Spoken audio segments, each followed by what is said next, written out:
Sábado Verde, radio y podcast, en la radio pública de la ciudad de Buenos Aires.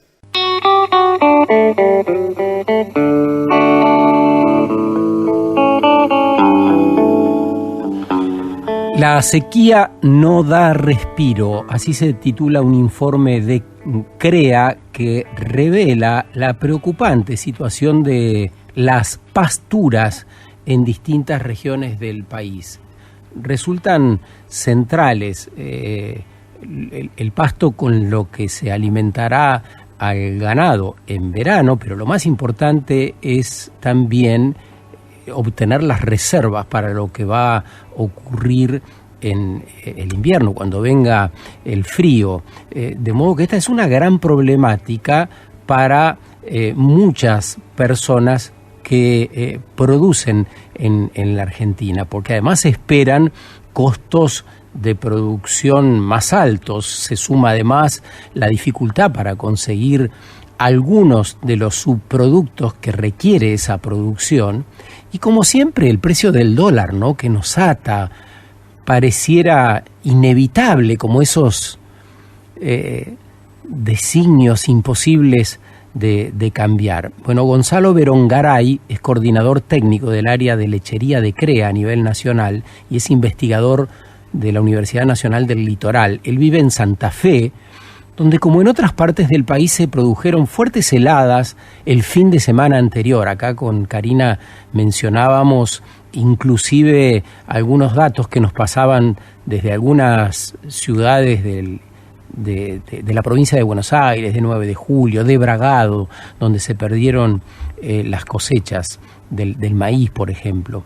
Y bueno, Gonzalo vive en un lugar donde se registró también el día más caluroso en febrero y el día más frío, con diferencia de menos de una semana, también hace pocos días. De modo tal que la situación climática entra a jugar, siempre para el campo lo ha sido, pero por la fortaleza con que aparece, la injerencia que tiene hoy en el negocio, entre comillas, del campo, con una fortaleza inusitada, ¿no? Y entonces causa mucha preocupación aquellas personas que, bueno, tienen como modo de vida estas actividades y, por supuesto, con el reflejo de todo lo otro, lo que viene en los pueblos y ciudades de la Argentina, ¿no? Gonzalo, ¿cómo estás? Buen día. Buen día, ¿cómo va? Bien, un gusto. Bien, bueno, se te escucha muy bien. ¿En qué lugar estás? ¿Estás en Ciudad Capital, en Santa Fe? ¿Qué estás viendo por la ventana? Sí. Vivo en el centro de la ciudad de Santa Fe, sí. Vivo en Santa Fe Capital. Ajá. ¿Qué estoy viendo? Estoy viendo mis plantas en el patio. Ah, qué bueno, qué bueno. ¿Qué pones? ¿Alguna nativa del lugar o son macetas nomás? Mira, me mudé hace muy poquito y tengo poco, pero estoy pensando seriamente en hacer un jardín de nativas y hacer una pequeña huerta. No tengo mucho espacio, la verdad, pero sí me copan todas esas cosas, así que... Te lo pregunto y me lo decís con tanta naturalidad, porque me gustaría señalar esto. Tiene que ver con parte de lo que hablamos siempre en el programa. Hay un cambio por abajo que todavía no ha aparecido por ahí formalmente en la cabeza de las personas, que ya naturalmente estamos pensando en una alimentación diferente, estamos pensando en, bueno, vos me decís así naturalmente, en tener las plantas nativas, que eso te entretiene, te entusiasma. Estamos pensando en una comunidad diferente, en un nuevo modo de organización, y ahora vamos a charlar un poquito qué es lo que están pensando ustedes desde el sector rural, desde el campo. Pero vamos primero al informe que señala la preocupación por la sequía. ¿Querés acercarnos a algún otro dato más que hayan investigado o que salga de este trabajo que presentaron? Ese trabajo se publicó en enero, la actualización era creo que el 20 de enero, donde veníamos de varios meses, y yo diría de un par de años de sequía, porque recordemos que venimos del tercer año de Niña, donde las precipitaciones vienen siendo por debajo de lo normal. y pasar no es lo mismo tener un año de sequía, donde bueno, uno viene quizás de un año normal o de un año niño con precipitaciones mayores, bueno, viene un año niña, bueno, uno viene quizás con reservas, con acumulación de agua en el suelo. Ya la segunda niña ya viene con menos reservas, menos agua en el suelo. La tercera niña es cuando realmente se desata la tormenta perfecta, digamos, ¿no? Las napas sin agua, no hay agua. Exacto, no hay agua en ningún lado. Y uno lo empieza a ver en los niveles de los ríos, en un montón de cosas que quizás tienen dinámicas de agua un poco más a mediano plazo, ¿no? Y entonces, lo mismo pasa con la producción en el campo y las reservas, etcétera. Entonces venimos de un año complicado que se empezó a notar más en la primavera y en el verano. Ya en la primavera se veía menores tasas de crecimiento de las pasturas, dificultades en las siembras de los cultivos. En primavera se empieza a sembrar los cultivos de verano, ¿no? El maíz, por ejemplo. Y cuando la fecha óptima de siembra ronda en septiembre se pudo sembrar muy poquito. En octubre nada, uno ya se va corriendo hacia diciembre. En diciembre se sembró algo. Y ayer hablaba con algunos técnicos de Entre Ríos y me comentaban que recién en enero pudieron sembrar los maíces. Claro. Y no esperan mucho, digamos, cuando tenían que haber sembrado en septiembre. Entonces, todo esto hizo que vengamos de una situación complicada ya desde la primavera, con poca producción de pasto. Pero lo más complicado, como vos lo decías, es que en el verano en general no solamente se produce el alimento que se consume en esos meses, digamos, las vacas, los animales comen pasto del verano, pero también es donde se generan las reservas para el invierno, donde ya sabemos que llueve poco, que hace mucho frío y las plantas crecen poco, las pasturas crecen poco, entonces uno hace reservas para el invierno, para mantenerse. Y lo preocupante es que venimos atravesando un momento complicado, pero también hacia adelante vemos un escenario de poca disponibilidad de reservas, ¿no? ¿Y con qué asocian ustedes esta sequía? ¿Advierten alguna relación con el cambio climático más allá de la Niña tercera fase? Sí, bueno, como te comentaba, hoy lo estamos asociando a estos fenómenos que ya son globales, ¿no? Diferencias de temperatura en el Pacífico que afectan toda una gran región del planeta. Y esos son ciclos naturales. De todas maneras, sabemos que el cambio climático está y que está aumentando la frecuencia y la intensidad de algunos eventos climáticos, de precipitaciones y de sequías. Y afecta distinto en distintos lugares del mundo. Sí. Lo que la ciencia nos dice es que estos eventos extremos tenderían con el cambio climático a aumentar su frecuencia e intensidad, como decíamos, y lo que debemos analizar es eso. Sabemos que temperaturas, eventos de sequía como los que hemos tenido no son, por decir de alguna manera, no es que son... no es la primera vez que ocurren, digamos, han ocurrido en otros momentos de la historia. Forman parte de los riesgos de producir en el campo, ¿no? Forman parte de los riesgos. Hay un estudio reciente que dice que cerca del 5 o 7%, hay una probabilidad del 5 o 7% de que estas heladas tempranas, estas sequías ocurran. La probabilidad existe, pero es muy baja. También, como vos decías, es parte de la variabilidad que debemos manejar en el campo, debemos saberlo y conocerlo. También es cierto que veníamos de 10 años con muy poca variabilidad climática, o sea, con pocos eventos extremos. Veníamos con 10 años relativamente estables climáticamente, y si nos vamos un poquito más atrás, los 10 años anteriores fueron más variables. Entonces por ahí venimos con una conciencia de que el clima tenía cierta variabilidad y de repente nos vuelven a aparecer eventos extremos. El informe, además de los eventos climáticos, habla de una dificultad para conseguir subproductos. ¿De qué hablan? Bien, la alimentación de las vacas lecheras, en este caso, es por un lado el pasto, el forraje que se produce, pero además se complementa con subproductos de otras industrias. Por ejemplo, vayamos a un ejemplo, en la producción de arroz. El grano de arroz se cosecha, se obtiene el grano que nosotros consumimos, pero también en el procesamiento del arroz hay cascarilla que no se utiliza, o por ejemplo, cuando uno hace aceite de girasol, supongamos, o de soja, uno lo que hace es extrusar el grano, es como que lo aplasta el grano, sí, y saca todo el aceite que tiene el grano. Claro.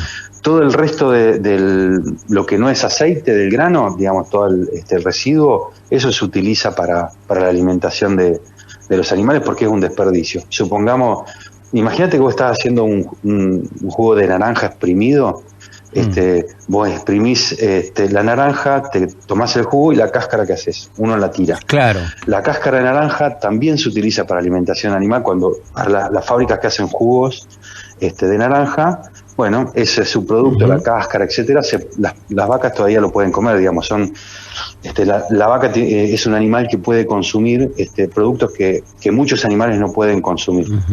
Entonces, ¿y eso se encareció? Se ha encarecido y se ha complicado conseguir.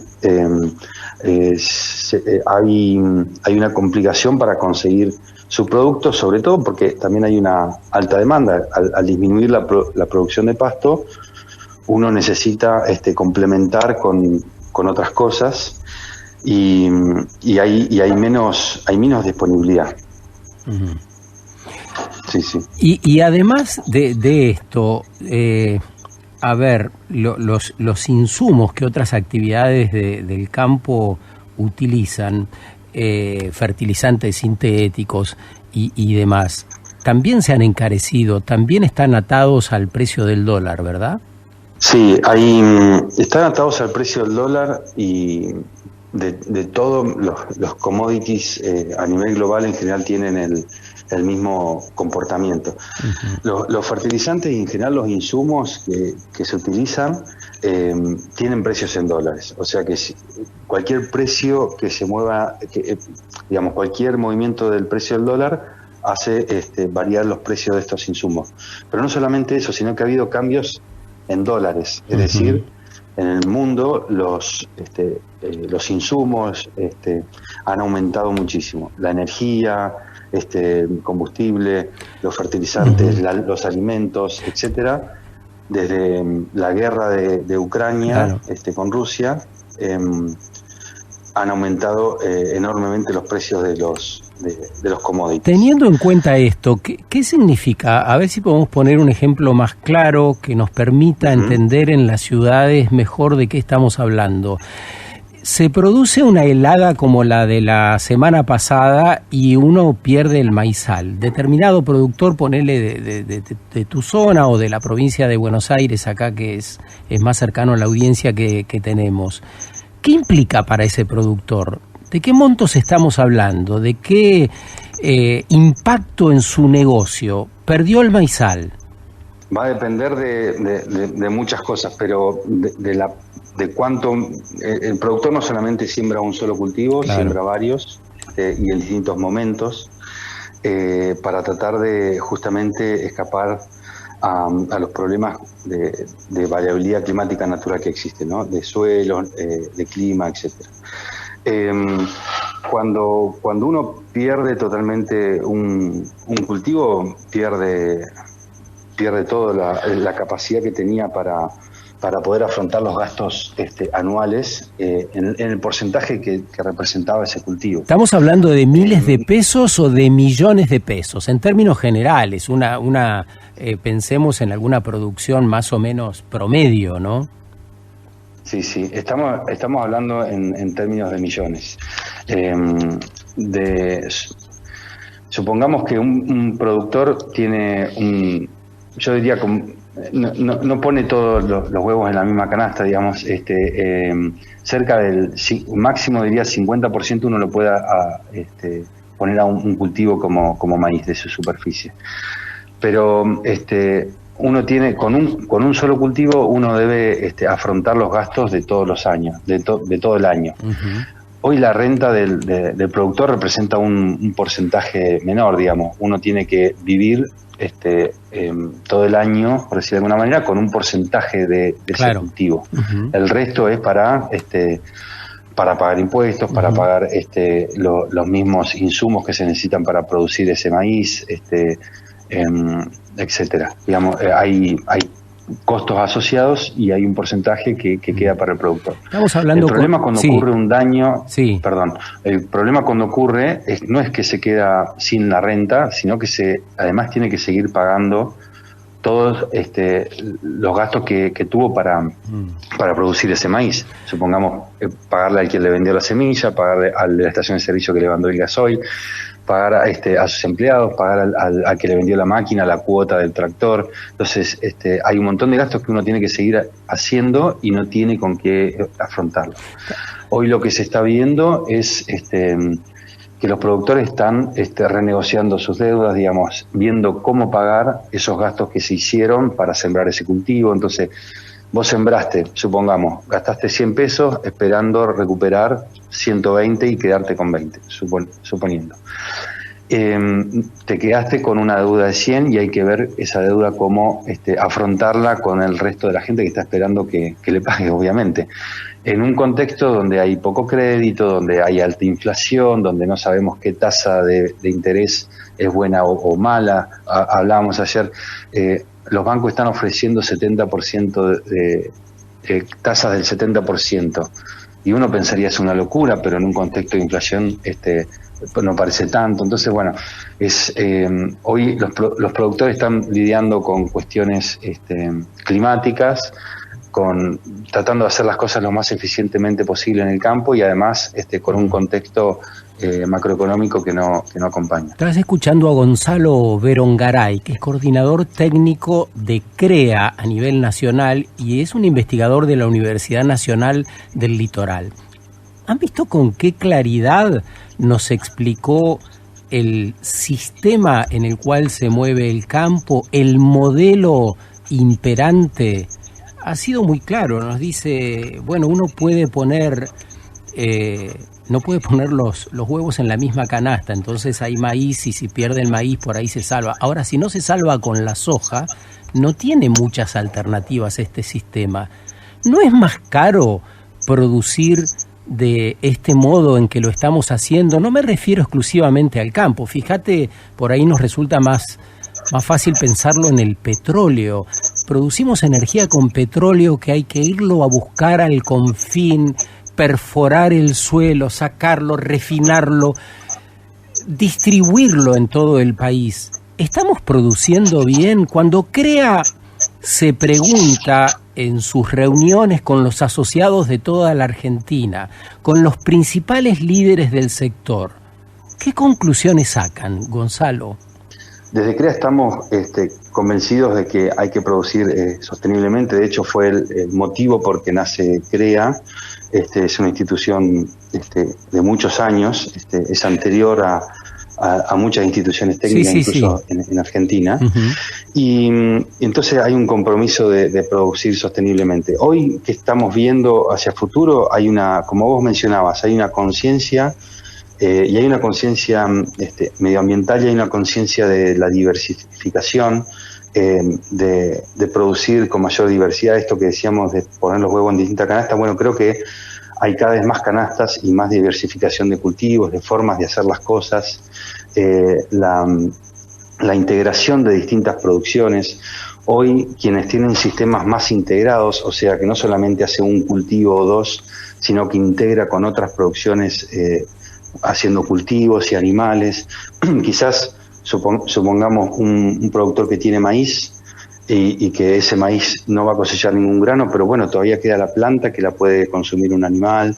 Entonces empieza la integración de actividades y la integración de distintos cultivos y la diversificación, tratando de imitar lo que hace la naturaleza, básicamente, que la naturaleza no pone una sola especie en un ecosistema, sino que pone una comunidad, tratando de imitar eso y que no es lo mismo las especies que están en la loma que las que están en el bajo.